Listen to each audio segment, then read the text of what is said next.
그 지구상에서 거래되는 동물 중에 제일 비싼 동물이 뭔지 혹시 아실까요? 예. 지구상에서 거래되는 동물 중에서 제일 비싼 동물이 있어요. 개요? 예, 개보다 더 비싼 게 있어요. 뭘까요? 예. 요걸 보면은 좀 알 수 있을 것 같아요. 예. 말이에요, 말. 이 스루브레드라고 하는 이 말이요. 최근에 가장 비싸게 팔린, 제가 이거는 구글을 통해서 살펴봤는데 얼마나 비싸게 팔렸을까라고 봤는데 1,700만 불에 24개월 된 애를 1,700만 불에 팔렸대요. 그러니까 최고 기록이 그렇다는 거예요. 근데 이게요, 얘가 경기를 굉장히 잘해가고 팔린 게 아니라 이 종마만 가지고 경기를 뛰어보지 않은 종마만 가지고 이렇게 가격이 매겨진다는 거예요. 너무 엄청나죠? 저는 이걸 보고 깜짝 놀랐어요. 그런데 그 중에서 유명했던 말이 있었는데 역대 속에서 1900년대부터 2003년까지 살았던 말이에요. 그 말의 이름은 Sunday Silence라고 하는 이 말이에요. 근데 이 말이 왜 유명하냐면 이 말이요, 수컷 말인데 한 번 교배할 때마다, 당시에 이 말이 일본에 있었거든요. 한 번 교배할 때마다 일본 돈으로 2천만 엔, 즉 우리나라 돈으로 대충 환산하면 2억 원 정도 된다는 거예요. 한 번 교배할 때마다. 이거 굉장히 엄청난 거죠. 그래서 입안은 팔지를 않는데요, 사람들이. 어쨌든 굉장히 대단한 말의 가치인 거를 제가 이번에 좀 준비하면서 알았어요. 너무 제가 예상했던 것보다 훨씬 뛰어넘더라고요. 그런데 야생마를 길들일 수만 있다라면 여러분 웬만한 종마보다도 훨씬 뛰어난 그런 말이 될 수 있다라고 하는 것 여러분 다 아시죠? 그렇죠? 네. 오늘 본문에서 온유한 사람은 복이 있다 라고 얘기를 하고 있어요.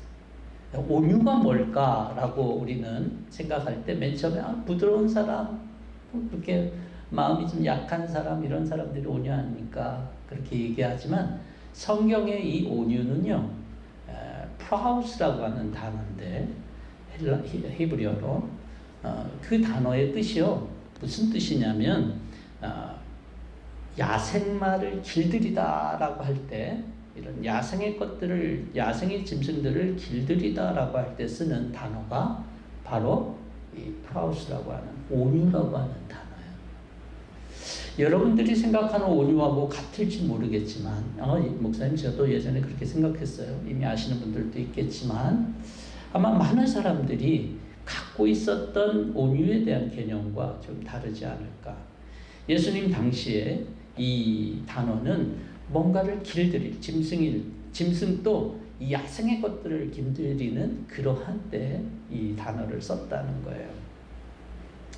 그러니 온유한다, 이 온유한 사람 복이 있다라고 했을 때 이 온유함은 타고난 성품이 온유한 것 같은 사람을 얘기하는 게 아니에요. 그러니까 길들여졌으니까 그전에는 굉장히 난폭했을 것 아닙니까? 그렇죠?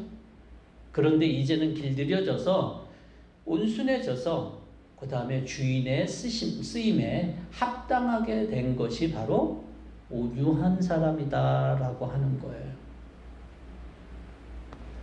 그래서 이 온유하다는 것은 선천적이 아니기 때문에 변화된 성품을 의미하는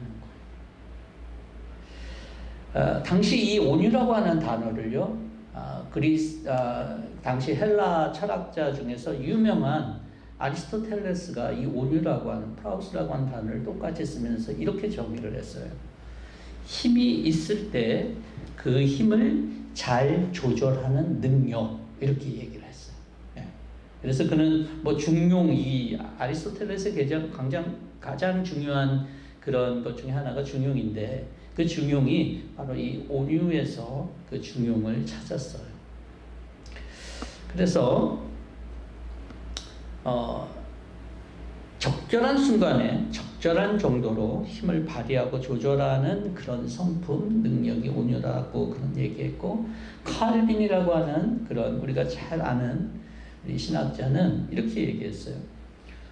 온유는 부드러운 태도에서 살며 박해에 대하여 쉽게 노하지 않으며 보복하고자 하지 아니하며 자기를 향한 악행에 대하여 길이 참는 것, 이렇게 정의했어요. 예. 그래서 온유는 내가 객관적인 상황에서 이렇게 나타날 수도 있는데 그것을 참는 것, 관대하게 하는 것을 얘기한다라고 얘기를 했고, 그 맨 밑에 자마이카 원주민이라고 얘기하는 거는 어떤 분이 이 자마이카에 선교사로 갔는데 선교사가 이제 온유한 복에 대해서 설교를 하면서 원주민에게 이렇게 물어봤다는 거예요. 너희들로 온유라고 하는 건 뭐냐라고 물어봤더니 그가 이렇게 얘기를 했어요. 사나운 물음에 대하여 부드럽게 대답하는 것, 이렇게 얘기를 했다 그래요. 그래서 이 온유에 대해서 그 선교사가 굉장히 큰 깨달음을 얻었다라고 얘기를 하고 있다 그래요. 그랬던 기록을 좀 읽었어요. 여러분들은 어떠세요? 온유라고 했을 때 여러분들이 갖고 있는 정의가 어떤 건지 모르겠지만 성경은 적어도 우리가 갖고 있는 타고난 성품이 바뀌는 것들을 얘기를 하는데, 이게 바로 복이고 이게 하나님의 백성과 하나님의 제자들이 자기 삶 속에서 반드시 거쳐가야 될 과정이다라고 하는 것을 얘기하고 있어요.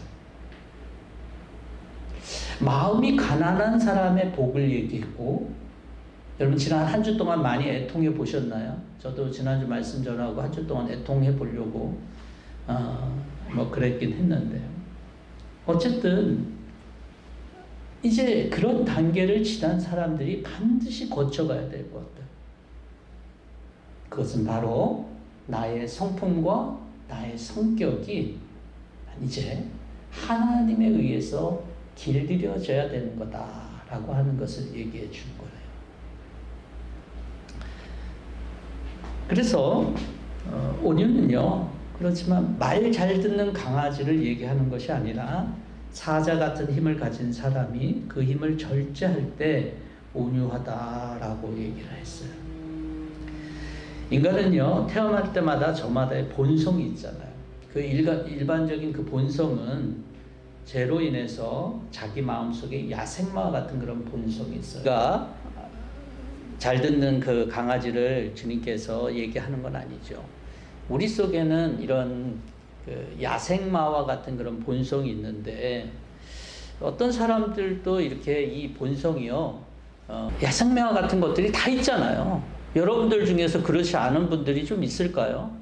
가만히 참았던 사람이라고 할지라도 어떤 컨디션이 되면 다 그 자신의 본성이 야생마 같은 게 다 나타나잖아요. 그래서 처녀 때는 굉장히 부드러운 사람들도 나이가 50, 60 돼서 굉장히 날카로워지는 그런 분들도 굉장히 많죠. 시편 10장 5절에 보면 시편 5절에 보면 이렇게 말씀하고 있어요. 그런데도 악인이 하는 일은 언제나 잘되고 주님의 심판은 너무 멀어서 그들에게 보이지 않으니 악인은 오히려 그의 대적을 보고 콧웃음만 칩니다. 사람들은요, 그냥 자기의 그런 성격들을 드러내는 것이 그냥 좋은 줄 알아요. 하나님이 뭐 그것에 대해서 간섭하지 않는 것 같고, 그래서 자기 성격대로 살죠. 그렇지만 그것이 바로 이 세상 사람들의 증거고요. 제자들은 그렇지 않다라고 하는 거예요. 적어도 진정 그리스도인이 된다라고 했을 때 이런 변화가 없다라면은 그런 말을, 즉 하나님의 제자다, 하나님의 백성이다, 온전한 그런 하나님의 사람이다라고 하는 말을 쓸 수가 없다라고 하는 것입니다. 하나님은요, 이 땅의 모든 하나님의 사람들을 변하게 하십니다. 저와 여러분들을 변하게 하셔요. 그게 당연해요. 하늘의 거룩한 것이 우리의 삶 가운데 들어오면 당연히 변화가 일어나는 것이 맞아요. 그 변화는 어디에서 오냐면 내 성품에서 하나님이 그 변화를 일으키시기를 원해요. 그런데 그것을 내가 거부한다라면, 야생매같이 그것을 내가 거부한다라면 어떻게 되겠습니까? 내가 아무리 영적인 그런 은혜를 입는다고 할지라도 결국은 하나님의 온전한 사람으로 또 변화되고 또 하나님이 그렇게 쓰시는 그릇이 되기가 힘들다라고 하는 거예요. 제가 목회자로서 계속적으로 살아가면서 느끼는 것은 하나님이 나를 만지시고 나를 변화시키시는구나 라고 하는 것을 늘 느끼게 돼요. 그 아프리카 선교사로 30년 동안 사역했던 이명민 선교사님이 있는데 이분이 굉장히 남자 같은 대장부의 기질을 갖고 있었어요. 아프리카 선교사에 가서 딱 하려고 했던 게 뭔지 아세요? 왜 아프리카 선교사를 가려고 했냐면 이분이 나중에 그의 마음을 얘기하는데 내가 뭔가 실적을 하나님 앞에 드러내고 싶어서 거기에 갔다라고 하는 거예요. 그래서 거기를 완전히 뒤집어서 완전히 하나님의 나라가 되게 하려고 하는 그런 마음이 있었대요. 근데 가서 어떻게 된 줄 아세요? 그 마사이족에 가서 그들이 먹는 것을 맛있게 먹었대요. 그러고 나서 배탈 나갖고 거의 죽을 뻔했대요. 거의. 조금만 늦었으면 죽었대요. 의사의 말이. 그런데 그럴 때 하나님 앞에 하나님 왜 나는 지금 하나님을 위해서 이렇게 하려고 그러는데 왜 나한테 이렇게 고통을 주고 하나님을 위해서 하려고 그러는데. 근데 그때 하나님이 그 선교사님한테 깨닫게 하신 게 뭐냐면 난 너가 변화되는 걸 먼저 원한다.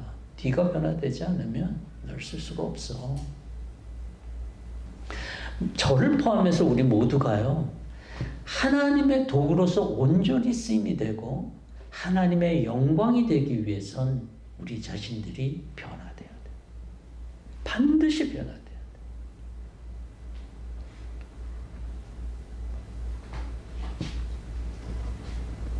그 변화됐을 때 나타나는 그런 것들이 바로 온유함이라는 거예요.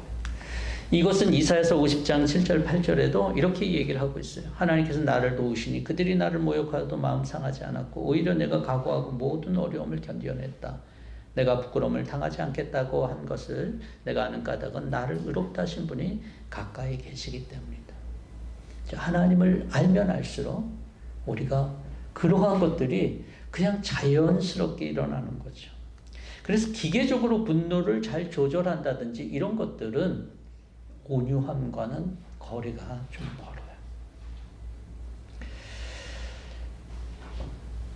어떤 분이 이렇게 얘기를 한 분이 있었어요.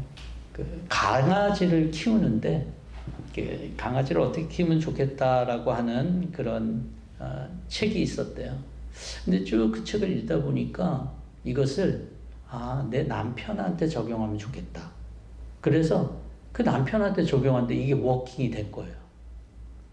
근데 그 다음에 놀라운 반전은 뭐냐면 이것을 보이지 않는 곳에 조용히 이렇게 장롱 깊은 곳에 넣어놨는데 말하자면 근데 그걸 남편이 본 거예요.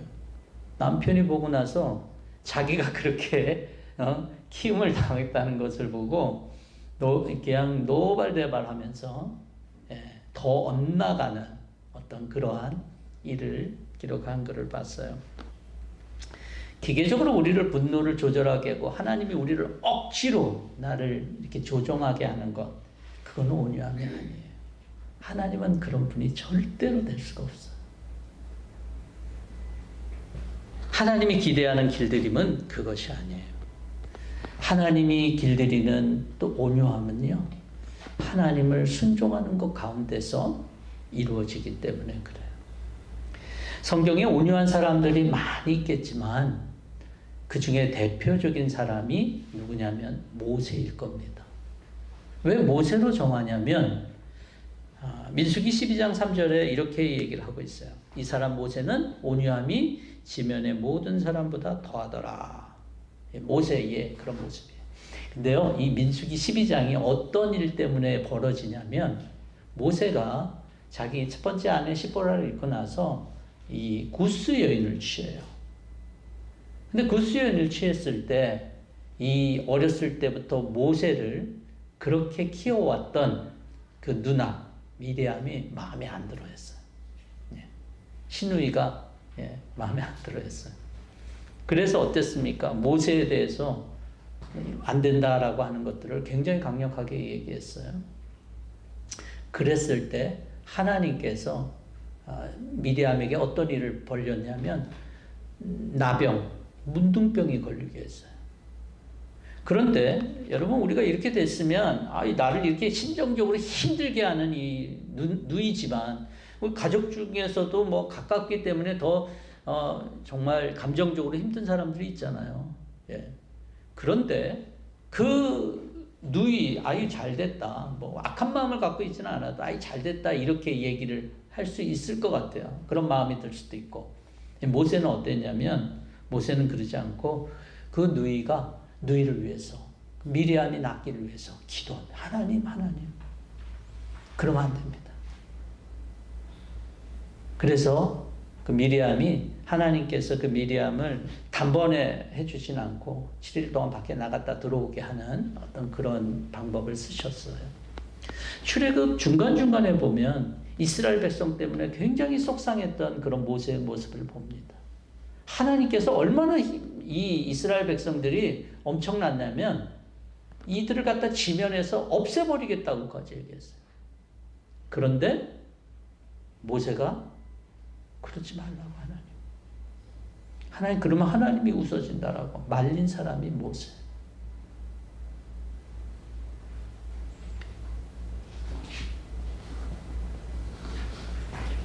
그냥 하나님이 하라는 대로 따라하는 그런 사람이 아니라 하나님을 진심으로 순종할 수 있는 변화의 마음을 통해서 하나님의 사람이 되었기 때문에 그는 그러한 일들을 결정할 수 있다는 거예요. 하나님은 마음의 순수함으로 순종하고 온유한 사람들을 통해서, 즉 하나님에 의해서 길들여진 사람들을 통해서 복음의 역사, 하나님 나라의 역사를 오늘도 이루어 가십니다. 성경에서는 아브라함도 그랬어요. 아브라함도 갈대우르에서 순종하면서, 갈 길을 알지 못했지만 순종했죠. 요셉도 그랬어요. 형들에게 미움으로 팔려가고 나중에 13년 만에 형들을 만났잖아요. 아까 똑같은 상황이죠. 얼마나 괘씸하겠어요. 근데 요셉이 형들 만났을 때 뭐라 그럽니까?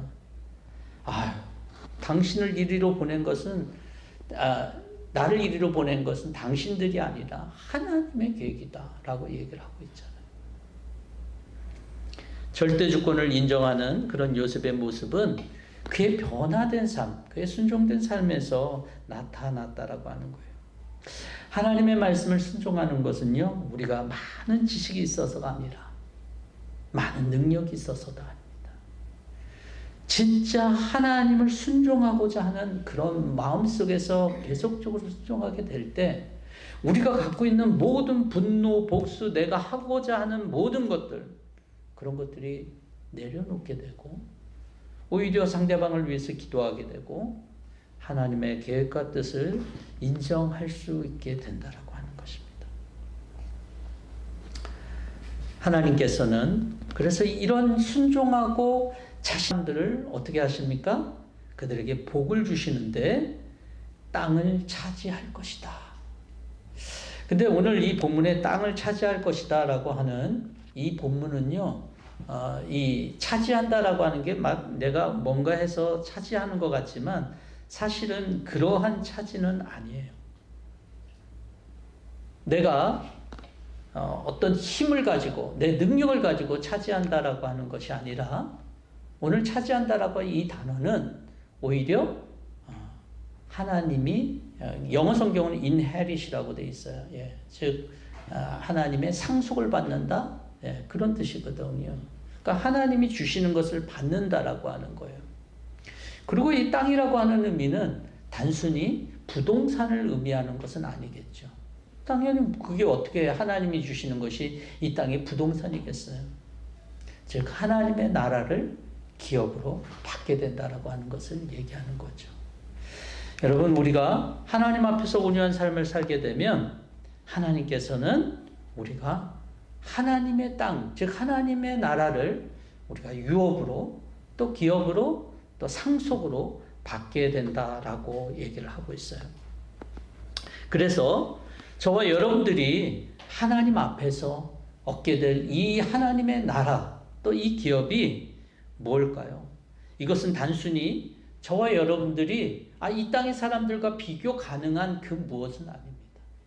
온유하면 오히려 하나님 앞에서 이렇게 우리가 어떻게 보면 손해보는 것 같고 페이백을 안 하고 복수를 안 하면 우리가 완전히 무너지는 것 같고 바보가 되는 것 같고 그런 것이 아니다라고 하는 거예요. 오히려 하나님의 방법으로 하나님의 나라가 이루어지게 된다라고 하는 거예요. 하나님의 교회가요, 이 땅 가운데서 힘을 얻거나 또는 우리가 이 세력을 얻거나 하기 위해서 우리가 모이는 것 아닙니다. 그것이 어떻게 하나님의 나라가 될 수 있겠어요? 저와 여러분들이 잘 아는 마틴 루터 킹 목사님을 아실 거예요.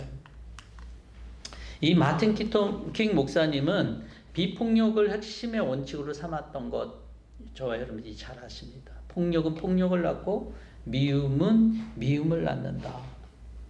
어둠은 어둠을 몰아낼 수 없다. 오직 사랑만이 그것을 몰아낼 수 있다라고 말했어요. 그냥 듣기 좋은 캐치프레이즈가 아니라 그는 실제로 그렇게 자신의 영적인 신념을 가지고 했죠. 그 유명한 예 중에 그 로자 파크스라고 하는 그 옆에 이 그림이 조그만 그림이 있는데요. 한 번 그 1955년도인데 그때 차를 타는데 이 버스 기사로부터 이 거절을 당했어요. 그것이 도화선이 됐는데 그렇지만 폭력으로서가 아니라 폭력 없이 버스 이용을 거부하는 그런 일들을 했어요. 전혀 얼마나 많은 사람들이 이 일들에 동참할 거라고 생각하지 않았지만 1년 넘게 그렇게 되자 당시에 그 온유한 그 저항이 도시의 법 자체를 그 몽고베리의 그 버스를 이렇게 법 자체를 바꾸는 어떤 그런 사례를 보여주고 있어요. 총이나 칼이 아니라 사랑과 침묵이었고 기도로 땅을 상속받는다라고 하는 거예요. 온유함은 힘이 없는 것이 아니라 힘을 절제하는 것이고 온유함은 불의에 침묵하는 것이 아니라 사랑으로 말하는 것입니다. 그래서 온유한 자는 하나님 나라의 방식으로 이 세상을 하나님의 나라가 되게 하는 그런 사람들을 얘기합니다. 저는 이 본문을 통해서 우리 교회가 그런 온유한 자가 가득 찬 교회가 되기를 원합니다. 그리고 그것을 위해서 기도하면서 말씀을 준비했어요. 이 땅에서는 이 기독교라고 하는 사람들이 왜 이렇게 부정적인 리스폰스를 받는가라고 했을 때 기독교인들이 자기 스스로 갖고 있는 것들을 자랑하고 그 힘을 드러내며 그 힘으로 누군가를 압제할 때 늘 문제가 생겼어요. 그것은 그리스도 정신이 무엇인지 잘 모르기 때문이겠죠. 저와 여러분들은 다를 것 같습니까? 저와 여러분들도 이 하나님이 예수님이 말씀하신 이 온유함의 정신이 우리 가운데 없다라면 우리는 우리 스스로 길들이지 않은 우리의 본성을 따라서 이 세상 속에서 그리스도인으로서 하나님의 온전한 나라를 이루기는 쉽지 않을 거예요. 목사님, 저는 부드러운 사람이기 때문에 그럴 일은 없을 거예요. 아니요. 내가 부드럽던 부드럽지 않던 그것과 상관없이 죄로 물든 우리의 본성은 늘 사람에게 그러한 어려움을 주게 돼 있어요.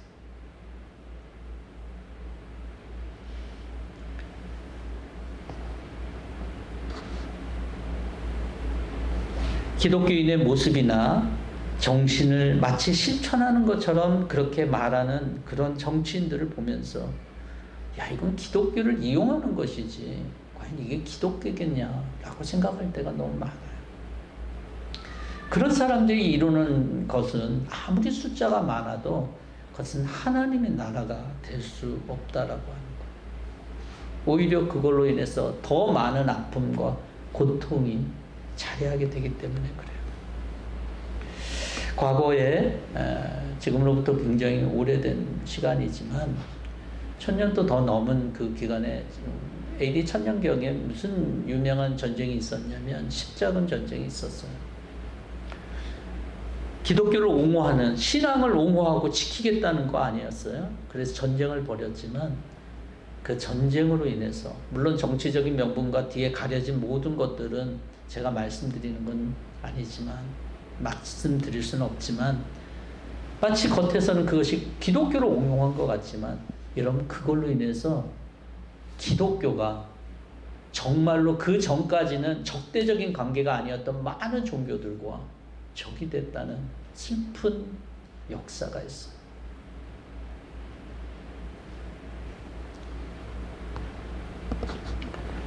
여러분, 우리가 온유한 자가 되는 것은 옵션이 아니에요. 우리 모두는 온유한 자가 반드시 돼야 돼요. 왜냐하면 우리가 이 땅 가운데서 하나님의 백성으로 살아가기 때문에 그래요. 내가 온유한 자가 됐을 때 하나님은 내가 속해 있는 곳이 바로 하나님의 땅이 되게끔 하시겠다고 약속하고 있거든요. 내가 온유한 자, 하나님에 의해서 길들여진 자가 된다라면 내 가족이, 내 일터가 또 내 이웃과의 그런 삶의 공간 속에서 하나님의 나라가 이루어지기 때문에 그래요. 이것은 의지 갖고 되는 것은 아닙니다. 절대로 의지 갖고 되는 게 아니에요. 성경에서 이 온유함은 우리가 그런 마음도 가져야겠지만 누가 하시냐면 성령이 하십니다.